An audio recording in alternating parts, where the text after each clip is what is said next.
దేవునికి స్తోత్రం. ప్రియమైన వారలారా, రక్షకుడును ప్రభు అయిన యేసుక్రీస్తు వారి నామంలో మీకు శుభములు, వందనాలు తెలియజేస్తున్నాం. దేవుడు మిమ్మలను, మీ బిడ్డలను, మీ కుటుంబములను దీవించి ఆశీర్వదించునుగాక. ఆమెన్. God bless you. దేవునికి స్తోత్రం. హల్లెలూయా.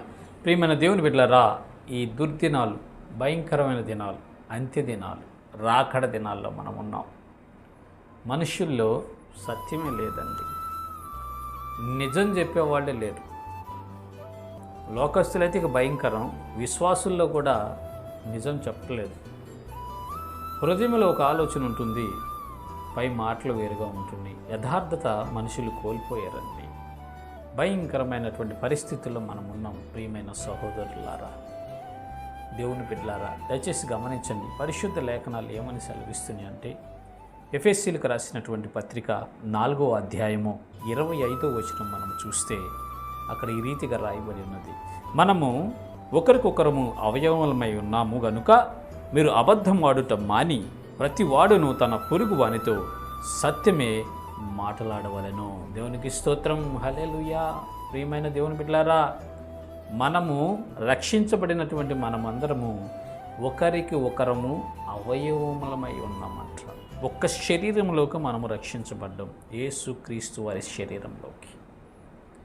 మనమందరము ఒక్క శరీరమునే భుజిస్తూ ఉన్నాం, ఒక శరీరం, ఒక రక్తమునే త్రాగుచూ ఉన్నాం.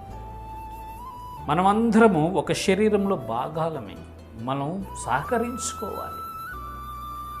శరీరంలో కాళ్ళు, చేతులు, కళ్ళు, ముక్కు, నోరు, అవయవాలన్నీ ఒకదానికొకటి ఏ విధంగా సహకరించుకుంటాయో ఆ రీతిగా మనమందరం సహకరించుకుంటూ ఈ విశ్వాస యాత్రలో ముందుకు వెళ్ళాలండి. ప్రతి వాడు తన సహోదరునితో అబద్ధం చెప్పకుండా నిజమే చెప్పాలి, సత్యమే చెప్పాలి అని పరిశుద్ధ లేఖనాలు సెలవిస్తున్నాయి. ప్రియమైన దేవుని బిడ్డలారా, మీరు నిజమే చెప్తున్నారా? ప్రతి మాట మీరు నిజమే చెప్తున్నారా? కొంతమంది నేను గమనిస్తాను, కుటుంబంలో భార్యాభర్తలను గమనిస్తే భర్తకు భార్య నిజం చెప్పదు, భార్యకు భర్త నిజం చెప్పడు. పూర్తి స్థాయిలో చెప్పరండి. మర్మంగా ఉంచుకుంటారు. ఏంటి ఆ మర్మాలు? మనము రక్షించబడి యేసుక్రీస్తు బిడ్డలుగా ముద్రించబడ మనము అవయవమై ఉన్నాము. అబద్ధం చెప్పాల్సిన అవసరం ఏముంటుంది? ఒకవేళ మనం ఏదో తొందరపడి దేన్నో ఆశించి తప్పు చేస్తే ఒప్పుకొని విడిచిపెడితే కనికరి పొందుకుంటాం కదా. దాన్ని కప్పిపుచ్చడానికి అబద్ధాల మీద అబద్ధం, అసత్యం మీద అసత్యం ఆడి దేవుని దృష్టిలో మనం ఎందుకు దోషులం అవ్వాలి? దేవుని దృష్టిలో మనం ఎందుకు పాపులం అవ్వాలి? మనుషులు చూడకపోవచ్చండి, కానీ ఆకాశమందున్న దేవుడు ప్రతి విషయంను చూస్తూ ఉన్నారు.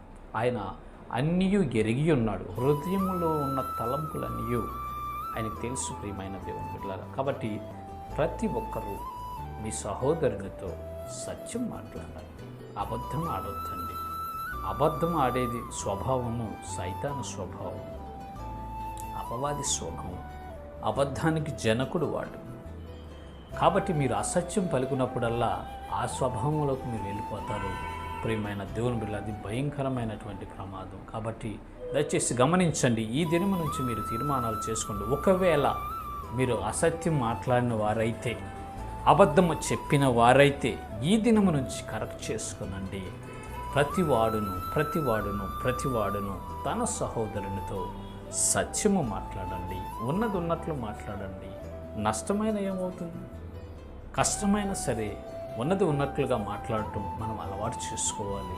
మనము దేవుని బిడ్డలము, దేవుని రాజ్య సంబంధులము, పరలోక పౌరులు. కాబట్టి ప్రియమైన దేవుని బిడ్డలారా, మనము ఎల్లప్పుడూ సత్యం మాట్లాడచ్చు, ఒకరినొకరిని ప్రేమించుకుంటూ ఈ విశ్వాస యాత్రలో ముందుకు వెళదాము. దేవుని రాజ్యం చేరుకుందాం.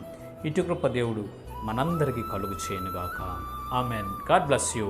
దేవునికి స్తోత్రం. హల్లెలూయా.